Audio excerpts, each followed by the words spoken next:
ಹೆಂಡತಿ ಮೇಲೆ ಅನುಮಾನ ಪಟ್ಟು ಮುಖಕ್ಕೆ ಚಾಕು ಇರಿದ ಗಂಡ.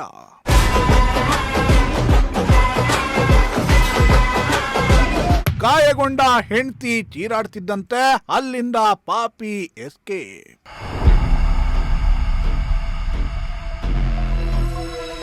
ಎಸ್ ವೀಕ್ಷಕರೇ, ದಿನೇ ದಿನೇ ಜನರಲ್ಲಿ ಕ್ರೌರ್ಯ ಹೆಚ್ಚಾಗ್ತಿದೆ.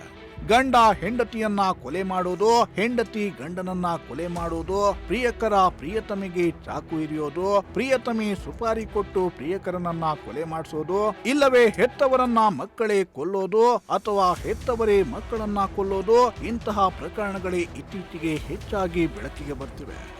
ಇದಕ್ಕೆ ಪೂರಕವೆಂಬಂತೆ ಚಿಕ್ಕಬಳ್ಳಾಪುರದಲ್ಲಿ ಎಣ್ಣೆ ಹೊಡೆದು ಕಿರಿಕ್ ಮಾಡುತ್ತಿದ್ದ ಗಂಡನೇ ಹೆಂಡತಿಗೆ ಚಾಕು ಇರಿದಿರುವ ಘಟನೆ ಬೆಳಕಿಗೆ ಬಂದಿದೆ.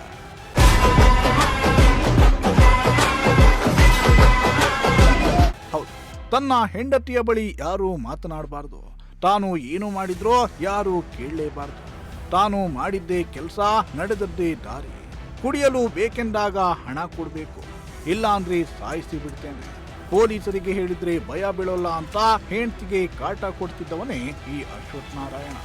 ಇದೀಗ ತನ್ನ ಹೆಂಡತಿ 28 ವರ್ಷದ ಪೂಜಾಳಿಗೆ ಚಾಕು ಇರಿದು ಪರಾರಿಯಾಗಿದ್ದಾನೆ.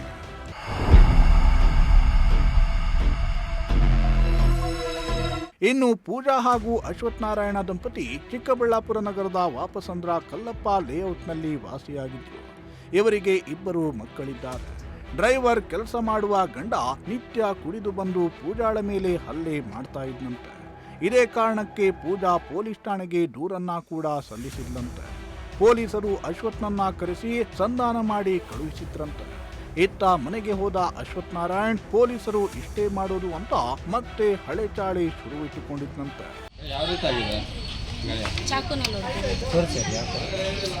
ಚಾಕುನಲ್ಲಿ ಮಲ್ಕೊಂಡಿದ್ವಿ ಸರ್. ನೈಟೆಲ್ಲ ನಿದ್ದೆ ಮಾಡೋಕ್ಕೆ ಬಿಡ್ತಾ ಇರಲಿಲ್ಲ.